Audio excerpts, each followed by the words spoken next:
देखिए, श्रावक इस शब्द का अर्थ, श्रावक यानी सुनने वाला, श्राविका यानी सुनने वाली, जिसने सुना और सीधा उतर गया वो श्रावक होता है। आप श्रावक संघ बनाते हो, श्रावक की कमेटी नेमते हो, पर श्रावक कौन है? जो सुन करके जीवन में उतार दे। जो 1.25 लाख की प्रेरणा जी मार साहब ने क्या कहा?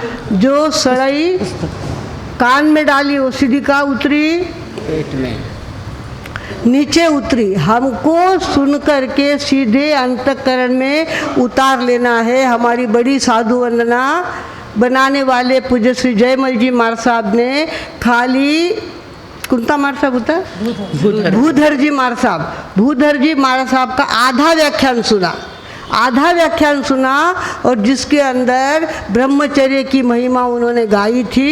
एकदम से उठ कर के खड़े हो गए और शादी हो गई थी उनकी। बहू को लाने के लिए वे प्रतापगढ़ पहुँचे थे। आगे उनको जाना था, छोटा गांव था रिया, वहाँ जाना था। बीच में व्याख्यान सुनने बैठ गए और व्याख्यान सुना तो एकदम खड़े हो गए और कहने लगे, मार साहब मने जाओ जीवरा ब्रह्मचर्य रा संकल्प दे दो। अबे मैंने संसार नहीं करनो, संसार में नहीं अटकनो। चाहे जितना लोगों ने उनको डिगाने की कोशिश की, चाहे उनकी पत्नी आ गई उसने पैर पकड़े, पर एक बार गले उतर गई बात कि संसार करने में कर्म बंद होता है और ब्रह्मचारी रहने में कर्मों की निर्जरा होती है। बस अब मुझे वही काम करना है। खड़े खड़े ही संकल्प कर लिया और 3 घंटे में उन्होंने प्रतिक्रमण याद कर लिया।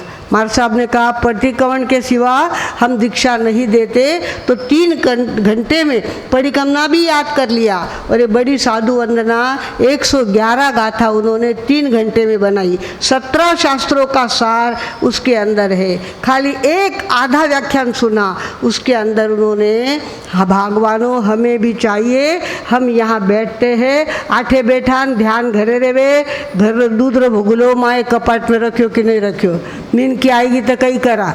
इस तरह से हमारा मन कहीं न कहीं भटकने जाता है।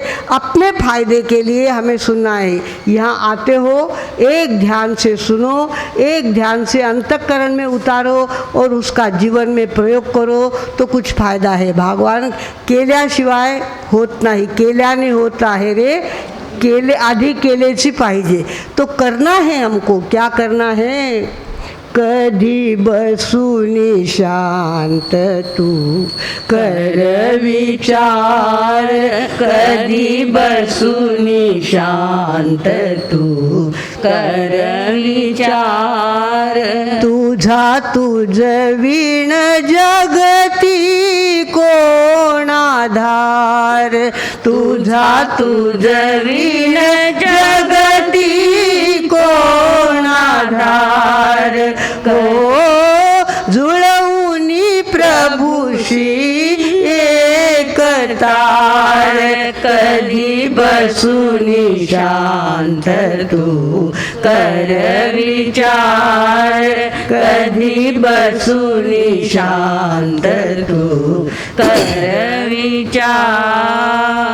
काया काम विकारी जोडी, काया काम विकारी जोडी, ममतेची लागे मग गोडी।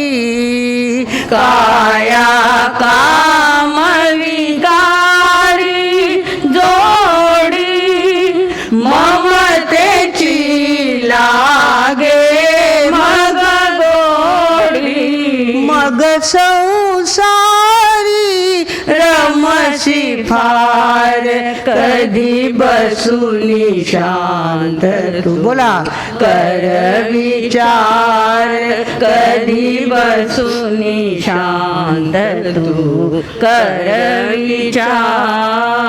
विणले जाळे जे कोळ्याने, विणले जाळे जे कोळ्याने, तेच कार्य के भोळ्याने विणले जाळे जे कोळ्याने तेच कार्य केले भोळ्याने खूप चढविला कर्म भार कधी बसूनी शांत तू कर विचार कधी बसूनी शांत तू कर विचार आशा तृष्णा पुरी न झाली आशा तृष्णा पुरी न झाली पुन्हा पुन्हा ती चादर विणली आशा तृष्णा पुरी न झाली पुन्हा पुन्हा ती चादर विणली मूळ कमी व्याज फार कधी बसूनी शांत तू कर विचार कधी बसूनी शांत तू कर विचार सावध भारे ममता सोडा सावध भारे ममता सोडा आसक्तीचे धागे तोडा सावध भारे ममता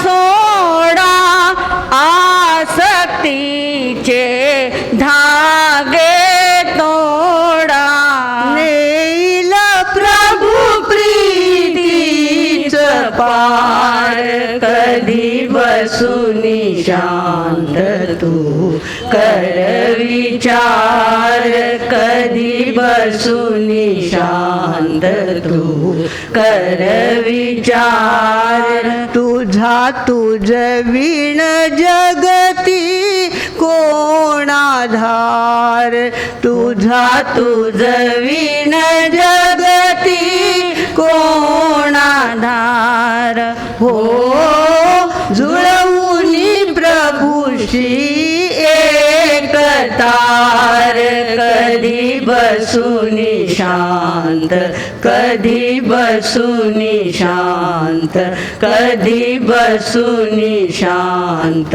तू कर विचार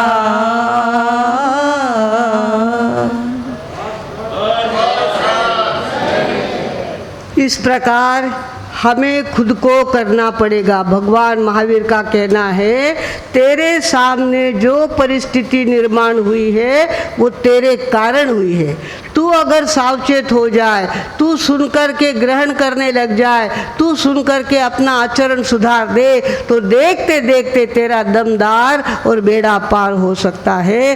भागवानों हम यहाँ आएंगे, बैठेंगे और ध्यान अपना दूसरी तरफ रखेंगे, अच्छी तरह से नहीं सुनेंगे तो नुकसान किसका हुआ? अपना ही नुकसान होने वाला है। प्रज्ञा जी मार साहब ने जो बातें कही है, हमारे प्रेरणा जी मार साहब कितना सुंदर गाते हैं।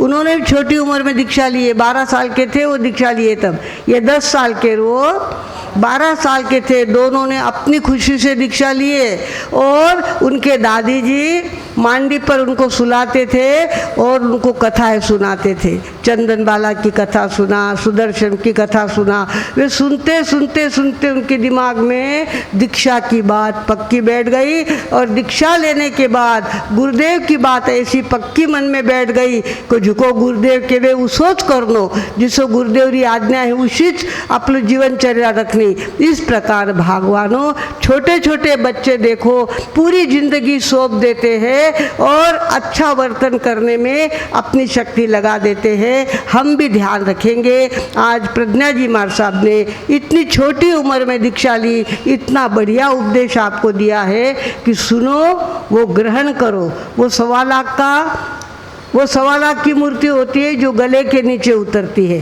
जो इधर से सुनी इधर से निकाल दी वो 1 रुपए की होती है, इधर से निकाल दी और मुंह से इधर से डाली और इधर से मुंह से निकाल दी वो कितनी होती है? 100 रुपए की। और कान से सुनी और ठेठ पेट में गई, हृदय में उतार दी वो उसकी कीमत कितनी होती है? आदमी की सोच है लाखे नो आदमी, 1.25 लाख का आदमी चाहिए जो सुनता है और आचरण में लाता है।